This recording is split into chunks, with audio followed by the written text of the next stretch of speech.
Hello, what is up mga ma'am, sir, Mama ka po si Ralph Cifra, isang visual artist from Manila. And today we are going to talk about or unbox and review the Marvel Legends series Cable. Thank you very much Mad Quiz or Sir Quiz Patrick for this action figure. Super cool. In-offer niya sa akin to for 2,800 pesos. Di na ako makatanggi, super lason, grabe mga ma'am, sir. Sobrang ganda. Customize natin to soon tapos ibenta din natin sa mga clients natin. So yung box is it's a standard Marvel Legends series na box design. So you have the window type packaging. Maganda yung window type packaging kasi nakikita mo na agad yung figure kung merong paint defects. You can see the figure real time kung ano yung itsura niya dito. Kasi pag covered yung box, hindi mo alam kung ano yung itsura ng face or meron ba siyang paint defect sa body. Yan. So, and then you have the photo or comic book style art of Cable here, Marvel Legends series, description, tapos ito yung Marvel's Zabu Wave. So you have superior Iron Man, Black Winter, Wolfsbane, Khazar, Red Widow, Icaris, and Marvel's Cable. Ito panalo talaga ito mga ma'am, sir, si Cable.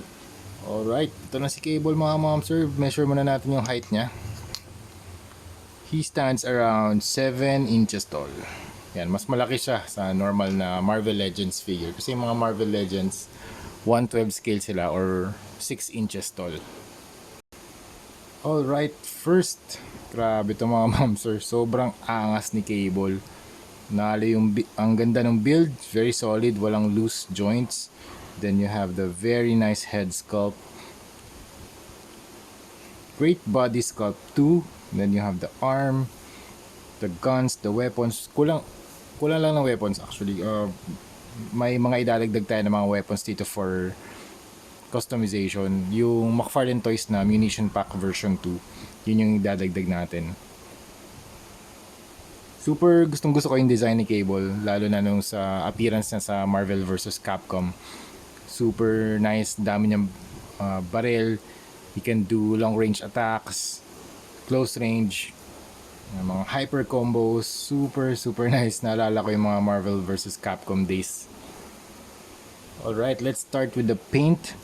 Ang paint na in-apply nila dito yung silver dito sa arm. I think in-apply ba nila to? Stock to na plastic.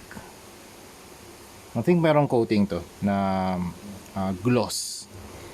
Tapos stock plastic, colored plastic itong straps and yung body. Yung body color blue. Yung pagka-blue niya dito hindi siya super saturated. It's a very desaturated blue.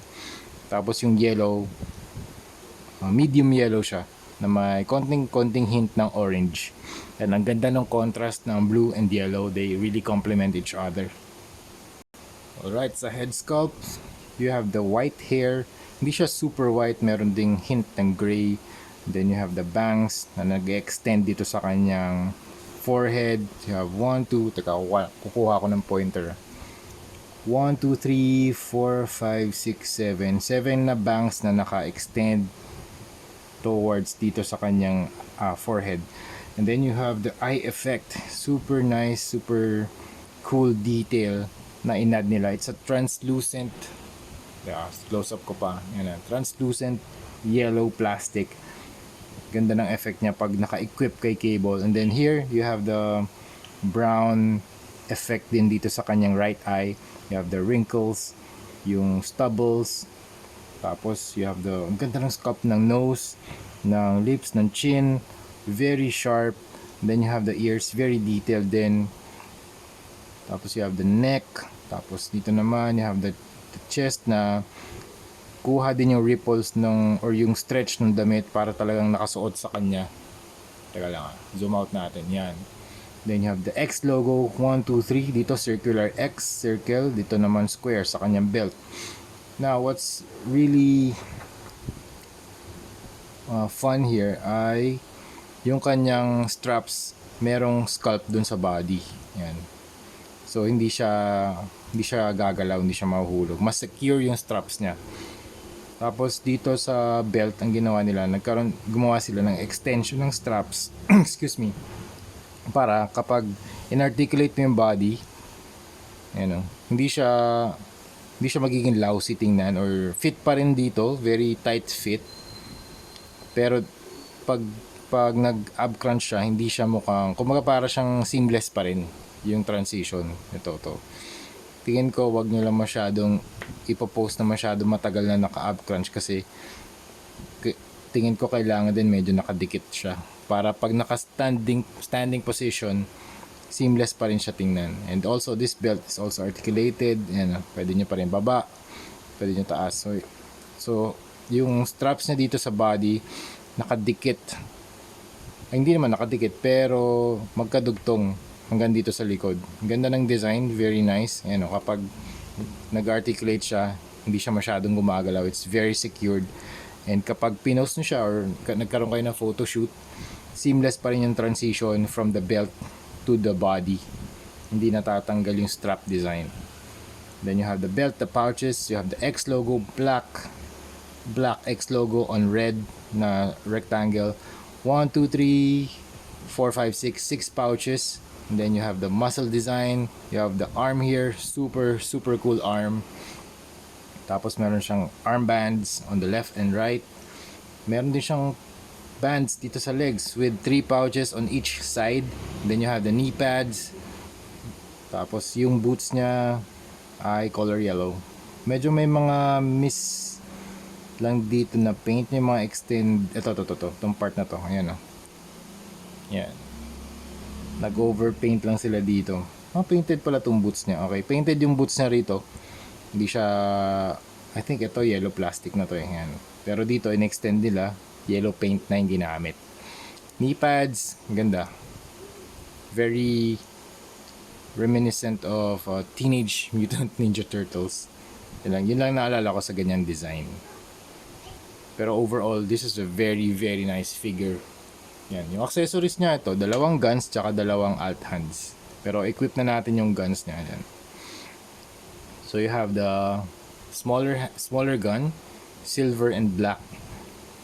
And then you have the larger futuristic gun na meron ding brown, dark, I think it's dark brown, tapos meron ding black and meron ding silver. Tapos yung wala naman masyadong paint. Yung paint lang na ginamit dito, it's a darker version of brown. Same lang pala, brown din pala. It's not black. Yan. Pero dito yung ganda rin nitong finish na ginawa nila dito. It's chrome-like siya. Hindi siya super shiny. It's glossy. Pero hindi siya chrome. Ganda ng finish. Very nice. Yung sa mga joints naman, may allowance naman, so it will not scratch on anything. Tapos may mga mold lines lang siya dito. If you want to take care of that, pwede nyo i-sand, diba? Alright, articulation tayo. Head, up, down, 360, pwede. Natatanggal ba to? Oh, be very careful lang dito, baka matanggal siya. 360. Tapos yung kamay, 360, okay. Rotation, bicep, double jointed ba to? Hindi, single lang. Single ba? Double. Double jointed. Can go that far, more than 90 pa nga. Ball joint yung kamay. Tapos meron din ditong twist. Tapos you can do the ab crunch that far, stretch out, rotation ng belt, pwede rin, up and down ng belt, okay, gumagalaw naman yan. Hip, legs can go that far. Tapos you have the knee bend, double jointed. Tapos yung kanyang boots, meron ding cut dito sa middle, dito sa my calves. Then you have the feet design, feet joint, yan, pwede nyo siyang i-rotate, ball joint, okay. So that's it. Grabe ito mga ma'am sir, excited na ako i-customize ito mga ma'am sir. Super cool nang ginawa ni Hasbro dito. If I can get my hands on another extra cable, kukuha ako. Alright, this is a very nice action figure from Marvel Legends. Kung gusto nyo makakuha nito mga ma'am sir, punta lang kayo sa nearest toy stores. Usually yan sa mga, actually nakuha ko to sa, yun nga, shoutout kay Mad Quiz Patrick sa Facebook Marketplace. So yun, thank you mga ma'am sir, thank you for watching and see you sa next video. Bye bye.